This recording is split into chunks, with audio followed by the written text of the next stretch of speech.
My dear students, जैसा कि हमने आपको पहले बताया था कि हम आपको एटॉमिक स्ट्रक्चर पर बेस्ड प्रॉब्लम कराएंगे। पिछले वीडियो में आपने हमारा एटॉमिक रेडियस और आयनिक रेडियस के पॉइंट पढ़े थे, मैटर पढ़ा था, और आज हम उसके कुछ क्वेश्चंस देखने जा रहे हैं। ठीक है, तो आइए देखिए हमारा ये पहला क्वेश्चन क्या है, उससे रिलेटेड एटॉमिक रेडियस और आयनिक रेडियस से। विच of the following has the largest ionic radius? तो अब देखो, बेरिलियम, मैग्नीशियम, कैल्शियम, स्ट्रोंशियम एक ही ग्रुप के हैं। बोलो ऊपर से नीचे atomic radius and ionic radius क्या होगा बेटा? इंक्रीज करता जाएगा।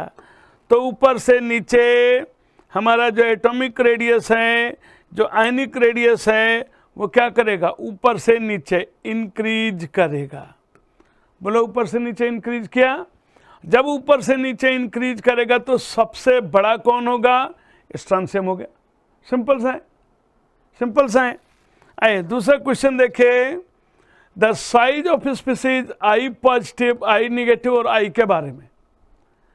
तो बोलो आप एक बार देखो क्या क्या हो रहा है, क्या ऑर्डर होगा। तो आपको मैंने वहां पर क्या बताया था? Size of anion is always more than atom, था ना बेटा?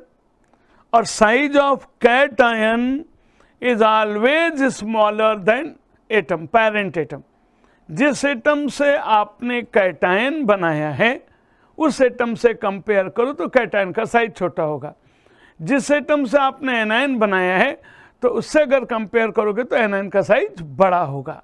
ठीक है, और जितना ज़्यादा निगेटिव चार्ज होगा उसका साइज उतना ही ज़्यादा बड़ा होगा, और जितना ज़्यादा पॉजिटिव चार्ज आएगा उसका साइज उतना ही छोटा होगा। तो आप बेटा बोलो, इसका मतलब जो आई निगेटिव है वो सबसे ज़्यादा, then I atom, then I positive. अब ऐसा किस में दिखा रहा है? तो ये देखो, ये आंसर सेकंड बन करके आ गया, सेकंड में ऐसा दिखा रहा है। क्लियर? अब देखते हैं नेक्स्ट प्रॉब्लम। अब देखो बेटा, इस क्वेश्चन में क्या है? नेक्स्ट क्वेश्चन में विच of the following is smallest in size. अब पूछा इसमें सबसे छोटे साइज का कौन है। अब देखो इसमें क्या दिया बेटा? एक कैटायन, एनायन, एनायन, एनायन। अब देखो हमें मालूम है size of anion always more then cation. इसका मतलब जो कैटायन होगा वो सबसे छोटा होगा कि नहीं? तो सबसे छोटा कौन हो गया? Na+N। मान लो अगर मेरे को इसमें ऑर्डर निकालना होता तो जितना ज़्यादा निगेटिव चार्ज उतना ज़्यादा साइज। तो बोलो सबसे बड़ा कौन मिलता फिर? N-3। ठीक है ना? फिर कौन मिलता? O2-। ठीक है, फिर कौन मिलता? F-। फिर कौन मिलता? Na+। क्लियर हो गया? तो स्मॉलेस्ट कौन हो गया बेटा? Na+। अब हम लोग देखते हैं नेक्स्ट क्वेश्चन। ये देखो फिर एक साइज पर ये क्वेश्चन बोल रहा है, which of the following represent the decreasing order of size of fourth period of element. अब बेटा फोर्थ वाले में डी ऑर्बिटल का भी इन्वॉल्वमेंट हो जाता है, डी इलेक्ट्रॉन भी आ जाते हैं। फोर्थ, फिफ्थ, सिक्स में क्या होगा? डी भी आ जाएंगे, और सिक्स में और सेवंथ में एफ भी आ जाएंगे। तो ऐसी सिचुएशन में आपको पता है कि जो डी और एफ इलेक्ट्रॉन है they do not effectively screen the extra nuclear charge. इसी का यूज होगा फिर यहाँ पर। चेक करो बेटा, एक पॉइंट मैं आपको यहाँ पर पीछे का याद दिलाना चाहता हूँ। जब alkali metal lithium, sodium, potassium, rubidium, cerium का हम कंपेयर कर रहे हैं नोबल गैस के साथ रेडियस। ये रहा नियॉन, ये रहा आर्गन, ये रहा क्रिप्टन, और ये रहा जीनन, और ये रहा रेडॉन। अब मैं इनके साइज को आपस में कंपेयर करना चाहता हूं। जरा देखो बेटा, इनको कैसे कंपेयर करूंगा? बहुत सिंपल सा फंडा है। कैसे कंपेयर करता हूं इनको? देखो, ये हमें मालूम है नोबल गैस का साइज एल्कली मेटल से या मेटल से ज़्यादा होगा। क्यों? नोबल गैस में मिलता है वैन डर वाल्स रेडियस और इसमें मिलता है मेटेलिक रेडियस। हम लोगों ने पीछे रेडियस में देखा था कि सबसे बड़ा कौन सा होता है? Van der Waals radius. इसलिए लिथियम से बड़ा साइज नियॉन का, सोडियम से बड़ा साइज आर्गन का। लेकिन जैसे ही आप इसके नीचे आते हो, अब साइज पोटेशियम का क्रिप्टन से ज़्यादा, रुबिडियम का जिनन से ज़्यादा और सीजियम का रेडॉन से ज़्यादा। इनका ज़्यादा क्यों हो गया, यही आपको यहाँ पर चेक करना है। तो देखो बेटा, ये पोटेशियम का हुआ 19 और क्रिप्टन का क्या हो गया 36 हो गया, इधर 19 उधर 36। चेक करिए, तो बहुत सिंपल सी बात है बेटा। यहाँ देखो रुबिडियम का 37 और यहाँ क्या हो गया 54। ये देखिए, यानी जब आप 19 से और क्रिप्टन में जाएंगे 36 में, तो इन दोनों के बीच में आ जाएगा 3d10 electron, and these 3d10 electrons do not effectively screen the extra nuclear charge। यानी ये जो 3d के 10 इलेक्ट्रॉन हैं, ये न्यूक्लियस की ताकत को स्क्रीन नहीं कर पाते हैं इफेक्टिवली, प्रभावी रूप से न्यूक्लियस की ताकत को स्क्रीन नहीं कर पाते हैं। तो न्यूक्लियस बाहर वाले इलेक्ट्रॉन को स्ट्रांगली अट्रैक्ट करता है। अच्छा, अट्रैक्ट करेगा तो बोलो साइज छोटा हो जाएगा ना। तो इसीलिए क्या हो रहा है, इस क्रिप्टन का साइज पोटेशियम से कम हो गया, जिनन का साइज रुबिडियम से कम हो गया। जिनन वाले में आपको कौन मिलेगा, जिनन वाले केस में 4d10 मिलेगा, ठीक है। और जब आप सीजियम वाले केस में जाओगे तो यहाँ पर आपको 4f14 मिलेगा। इन्हीं 4f14 यानी जो f के बीच में इलेक्ट्रॉन आ गए, उन्होंने शो किया कौन सा, लैंथेनोइड कॉन्ट्रैक्शन, जिससे इसका साइज रेडॉन का थोड़ा छोटा हो गया। किससे, सीजियम से, जबकि होना नहीं चाहिए था। अभी वाले सवाल क्लियर हो गए बेटा। तो आप बोलो डिक्रीजिंग ऑर्डर फिर क्या बन जाएगा। अब मुझे दिख रहा है कि पोटेशियम का साइज सबसे ज़्यादा हो गया, ठीक है ना। तो डिक्रीजिंग होगा तो पोटेशियम सबसे ज़्यादा, उसके पीछे कौन होगा, क्रिप्टन। तो ये देखिए, potassium then krypton then calcium then bromine. Calcium के पीछे ब्रोमीन क्यों, कैल्शियम के पीछे ब्रोमीन क्यों। तो बेटा देखो, ये हुआ मेटालिक रेडियस और ये कौन सा, कोवलेंट रेडियस। तो मेटालिक रेडियस बड़ा होगा ना, इसलिए वो बड़ा हो गया, ब्रोमीन का साइज छोटा हो गया, ठीक है बेटा। अगले पॉइंट को देखो, नेक्स्ट क्वेश्चन को देखो। ये बोल रहा है which of the following is correct for filling of subshell. तो सब सेल के भरने का ऑर्डर क्या है। अब 7th वाले में आप बेटा कहाँ से भरते हो, याद आया, 7s, फिर बोलो 5f, ठीक है ना, फिर कौन 6d, फिर कौन 7p, यही तो ऑर्डर है। 6 वाले में भरने का ऑर्डर क्या होगा 6th में, तो 6s, ये रहा 4f, ये रहा 5d, ये रहा 6p, हो गया। 5th में भरने का ऑर्डर क्या हो जाएगा, तो ये देखो 5s, ये रहा 4d और ये रहा 5p, क्योंकि 5th में f नहीं होता। अब बेटा पूछा कौन सा करेक्ट है फिलिंग का ऑर्डर, तो सभी करेक्ट है। यही तो भरने का ऑर्डर है, यही तो हमने लिखा है, यही तो याद किया है, वो याद करने का तरीका ही तो दिख रहा है आपको, ठीक है ना। नेक्स्ट आइए, अब बोल रहा था correct order of the size of carbon, nitrogen, phosphorus and sulphur. अब बेटा जरा इसको बनाने का देखो, ये कार्बन है, उसके आगे ये नाइट्रोजन है, ठीक, इसके आगे ये ऑक्सीजन है, नाइट्रोजन के नीचे ये फास्फोरस दे दिया, उसके नीचे ये सल्फर दे दिया, ठीक। तो आपको मालूम है बेटा, आगे जाते हैं तो साइज डिक्रीज करता है, ऊपर से नीचे उतरते हैं तो साइज इंक्रीज करता है। इसका मतलब फास्फोरस और सल्फर का साइज ज़्यादा होगा किससे, कार्बन और नाइट्रोजन से। अब कार्बन और नाइट्रोजन में किसका साइज बड़ा हो जाएगा, कार्बन का, क्योंकि आगे जाने पर साइज डिक्रीज होता है। क्यों होता है बता चुके हैं पहले, क्योंकि कार्बन का एटॉमिक नंबर कम है और नाइट्रोजन का एटॉमिक नंबर ज़्यादा है। तो ज़्यादा एटॉमिक नंबर है तो अट्रैक्शन फोर्स ज़्यादा होगा, बाहर वाले इलेक्ट्रॉन पर अट्रैक्शन बढ़ेगा, साइज छोटा होगा। तो बेटा देखो, अब मेरे को बताना करेक्ट ऑर्डर। तो देखो सबसे छोटा अभी कौन दिख रहा है, नाइट्रोजन। तो सबसे छोटा नाइट्रोजन मेरे पास दो ऑप्शन में दिख रहा है, ठीक। अब फास्फोरस और सल्फर में कौन बड़ा? फास्फोरस। कार्बन और नाइट्रोजन में कौन बड़ा? कार्बन। फास्फोरस और सल्फर का साइज बड़ा होगा किससे? कार्बन और नाइट्रोजन से। तो देखो बेटा, सबसे बड़ा फास्फोरस किसमें दिखा रहा है? इसमें, ठीक है ना? बोलो बेटा, फास्फोरस। और सबसे छोटा नाइट्रोजन किसमें दिखा रहा है? इसी में। तो यही आंसर हो गया। देख लो, phosphorus, then sulphur, then carbon, then nitrogen, है ना? सिंपल। अब बेटा देखो, नेक्स्ट क्वेश्चन को मैं दिखाता हूं आपको। ये सब एटॉमिक रेडियस का कॉन्सेप्ट आपका बना देंगे। The correct order of the size of beryllium, carbon, fluorine, neon.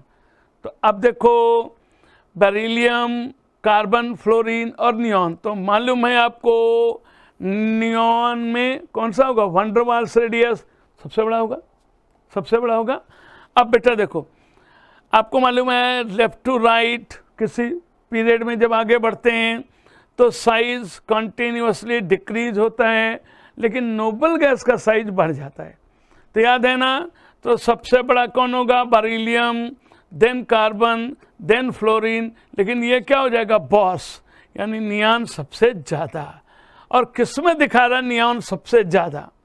Then beryllium, neon सबसे ज़्यादा, देन बेरिलियम। तो यहाँ पर देखो बेटा, ये देखो, beryllium, then carbon, then fluorine, और फ्लोरीन से बड़ा कौन? नियॉन। तो बोलो ना, फिर कौन सा आंसर बन जाएगा? ये वाला आंसर आपके सामने है। सच्चा आंसर तो ये बना था, लेकिन वो इस ऑप्शन में उपलब्ध नहीं है। कौन सा? Neon, then beryllium, then carbon, then fluorine. तो बेस्ट फिर इसमें से मोर अप्रोप्रिएट आंसर कौन सा हुआ? फोर्थ हो गया ना? तो देखो बेटा, ये आपका फोर्थ बन गया। ये देखते हैं, चलो अगला क्वेश्चन चेक करते हैं। तो बेटा देखो, अब इस क्वेश्चन में जो नेक्स्ट क्वेश्चन है, इसमें देखो क्या हो रहा है। बोल रहे हैं the correct order of increasing radii. अब आपको यहाँ पर फिर से इंक्रीजिंग ऑर्डर ऑफ रेडियस देखना है बेटा। तो देखो, हम लोग इसको कैसे देखेंगे? बहुत सिंपल सा तरीका है इसको देखने का। आपको मालूम है, जितना ज़्यादा निगेटिव चार्ज उसका साइज उतना ही बड़ा, और निगेटिव वाले का साइज ज़्यादा बड़ा होगा, कैटायन का साइज छोटा होगा। तो बेटा इसका मतलब है कि जो S डबल माइनस आयन है उसका साइज बड़ा होगा। अब यहाँ पर 2+ वाला कैल्शियम है, इसका ज़्यादा दिखा रहे हैं, ठीक है ना? इंक्रीजिंग ऑर्डर में ले रहा है, लेकिन कैल्शियम प्लस डबल प्लस वाले का ज़्यादा दिखा रहा है, इसका मतलब ये पॉसिबल नहीं है, ठीक है ना बेटा? तो यहाँ पर देखो बेटा, जो Na+ आयन है और Mg double plus ion, beryllium double plus ion, तो यहाँ पर मिला Na+ आयन का साइज जो है क्या हो जाएगा? बड़ा हो जाएगा मैग्नीशियम से। मैग्नीशियम और बेरिलियम में आओ तो मालूम है मैग्नीशियम का सेल नंबर ज़्यादा, तो मैग्नीशियम का साइज ज़्यादा हो जाएगा। तो बेटा देखो, कौन सा आंसर बन गया? फर्स्ट हो गया बेटा। अब जरा चेक करिए आप, क्लियर हो गया ना? अब जरा चेक करिए अगले वाले ऑप्शन में, ये N∧- आयन का साइज बड़ा होगा, ठीक है ना? देन ये फ्लोरीन ले लिया इन्होंने, ये एटम है, तो आपको मालूम है इस एटम का साइज क्या होना चाहिए? जो N आयन है उससे छोटा होना चाहिए। तो ये फ्लोरीन को पीछे जाना चाहिए, यहाँ पर नहीं है, इसलिए ये आंसर करेक्ट नहीं हुआ। इस वाले में देखो बेटा, आर्सेनिक और सल्फाइड, फिर से एक बार O∧- आयन जो ऊपर है उसको इन्होंने ज़्यादा बड़े साइज में दिखा दिया, ये पॉसिबल नहीं है। तो कौन सा आंसर बना? फर्स्ट हो गया भाई। हम लोग सभी चेक इसलिए कर रहे हैं कि हमें क्लियर हो जाए। आप देखो बेटा, नेक्स्ट क्वेश्चन एक बार फिर से, तो बोल रहा है correct arrangement of decreasing order of atomic radius. तो इसमें देखो कि कौन सा डिक्रीजिंग ऑर्डर हुआ है एटॉमिक रेडियस का, ठीक। तो यहाँ पर इन्होंने मैग्नीशियम, पोटेशियम, सोडियम, रुबिडियम लिया हुआ है। तो आपको मालूम है ऊपर से नीचे साइज क्या होता है? बढ़ता है। तो सोडियम, पोटेशियम, रुबिडियम में सबसे बड़ा rubidium, then potassium, then sodium होगा। अब बेटा मैग्नीशियम और सोडियम में तो आपको मालूम है मैग्नीशियम का साइज छोटा हो जाएगा। अब बेटा देखो, सबसे बड़ा रुबिडियम, देन पोटेशियम, कहाँ पर है ये ऑर्डर? थर्ड में दिख रहा है ना? सिंपल सी बात, बन गया ये आंसर। अब चलते हैं, ये देखिए नेक्स्ट क्वेश्चन में क्या बोल रहे हैं। ये कुछ आपके पेपर में आए हुए सवाल हैं, जरा इनको भी चेक कर लीजिए। ये बोल रहा है which of the following pair of elements have the almost similar atomic radii, ठीक है। 2020 में सवाल है जिरकोनियम हफमानियम का साइज ऑलमोस्ट सिमिलर होता है बेटा, याद होना चाहिए आपको। ये D&F ब्लॉक में आप इसका डिटेलिंग जब करेंगे तो वहाँ पर आपको ये और बात पता चलेगी कैसे होगा ये, ठीक है ना बेटा। जिरकोनियम और हॉफमैनियम का size almost similar due to lanthanoid contraction, क्योंकि जिरकोनियम और हॉफमैनियम के बीच में आ जाएगा कौन, 4f electron. Do not effectively screen the extra nuclear charge, खींच लिया आउटरमोस्ट इलेक्ट्रॉन को, इसलिए साइज जो हॉफमैनियम का है वह जिरकोनियम के पास हो गया। अब बेटा देखो the species argon, potassium, calcium, ठीक है ना, सब में सेम नंबर ऑफ इलेक्ट्रॉन यानी आइसो इलेक्ट्रॉनिक है। तो बोलो इनका रेडियाई का ऑर्डर क्या होगा। तो अब आपको मालूम है पोटेशियम और कैल्शियम में पॉजिटिव चार्ज बढ़ा दोगे साइज कम हो जाएगा, यानी पोटेशियम का बड़ा होगा और कैल्शियम का छोटा होगा। पोटेशियम का बड़ा और कैल्शियम का छोटा, पोटेशियम का बड़ा और कैल्शियम का छोटा, यहाँ दिख गया। अब बेटा ये जो नोबल गैस है ये तो एटम है, तो एटम का साइज क्या होगा, कैटायन से बड़ा होगा। तो बोलो ये थर्ड आंसर बन गया कि नहीं, क्लियर। अब बेटा देखो इस क्वेश्चन में क्या बोल रहा है, which of the following orders of ionic radii is correctly represented. तो आपको मालूम है यहाँ पर गड़बड़ आ गया, क्या H पॉजिटिव और H एटम है। तो बेटा जो पॉजिटिव है उसका साइज छोटा होना चाहिए, ये इन्होंने बड़ा दिखा दिया, गलत। इस वाले में देखो बेटा O double minus sign F minus sign RNA plus sign, जितना ज़्यादा निगेटिव उतना बड़ा साइज, यानी ये करेक्टली मैच्ड रिप्रेजेंटेशन है, ठीक है ना।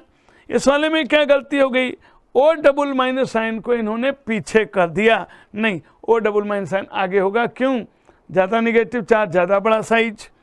इस वाले में देखो बेटा N-3 को सबसे पीछे कर दिया, जबकि हमें पता है निगेटिव चार्ज वाले की स्पीसीज का जो साइज होता है वो बड़ा होता है कैटायन वाले से। तो बोलो सेकंड आंसर बन गया। अब देखो बेटा 2010 में ये क्वेश्चन आया हुआ है अगला वाला, तो इसमें क्या बोल रहा है, correct order of decreasing ionic radii. अब देख लो मेजॉरिटी में सवाल किस पर आए, आयनिक रेडियस पर। इसका मतलब जरूर बच्चों को इसमें कंफ्यूजन होता होगा, तभी उन्होंने ज़्यादा क्वेश्चन इसी से उठाए। अब मिला बेटा क्या बना रहा है, अब देखो यहाँ पर हमारे पास Cl माइनस आयन और H डबल माइनस आयन दिया हुआ है, ठीक है ना। हमें मालूम है निगेटिव वाले का साइज बड़ा होगा पॉजिटिव से, तो इसलिए फर्स्ट वाला तो गलत हो गया। यहाँ पर इन्होंने Cl minus ion H double minus ion बड़ा तो दिखाया है, लेकिन आपको मालूम है जितना ज़्यादा निगेटिव चार्ज उतना बड़ा साइज, तो H डबल माइनस आयन को आगे होना चाहिए, वो इसमें इन्होंने दिखा दिया है, ठीक है ना। जितना ज़्यादा पॉजिटिव चार्ज उतना ही छोटा size, Ca double plus ion का छोटा, so the correct answer is third, बनकर के आ गया। देखो बहुत सिंपल है बेटा। फिर इस वाले में देखो इसमें साइज फिर पूछ रहा है, क्या बन करके आएगा, एकदम सेम सवाल उसी तरीके का, ठीक है ना, डिट्टो। तो देखो बेटा यहाँ पर इंक्रीजिंग ऑर्डर में बना करके दिया, ये देखो 2010 में था, ये 2007 का सवाल है, यानी है प्रॉब्लम वही, बस लैंग्वेज बदल डाली ना। यहाँ पर देखो बेटा तो क्या मिला, H डबल माइनस आयन और Cl माइनस आयन में जितना ज़्यादा निगेटिव चार्ज उतना बड़ा साइज, एटम का साइज जो है कैटायन से बड़ा होगा और एनायन से छोटा होगा, तो इसलिए ये वाले ऑप्शन में देखो सेकंड में ऐसे ही दिखा रहा है, जो आर्गन का साइज है K प्लस आयन से बड़ा और Cl माइनस आयन से छोटा, दिख गया बेटा। तो अब ये देखो यहाँ पर ये ऑर्डर बन करके आएगा बिल्कुल ऊपर वाले की तरफ, बस इसमें एक पॉइंट इन्होंने और जोड़ दिया, आर्गन, बस इतना ही तो हुआ। तो ये बेटा हम लोगों का हुआ आज कुछ एटॉमिक रेडियस पर बेस्ड प्रॉब्लम, और हम लोग अब देखेंगे अपने अगले वीडियो में आयोनाइजेशन इंथैल्पी के बारे में, आयोनाइजेशन एनर्जी के बारे में। ओके।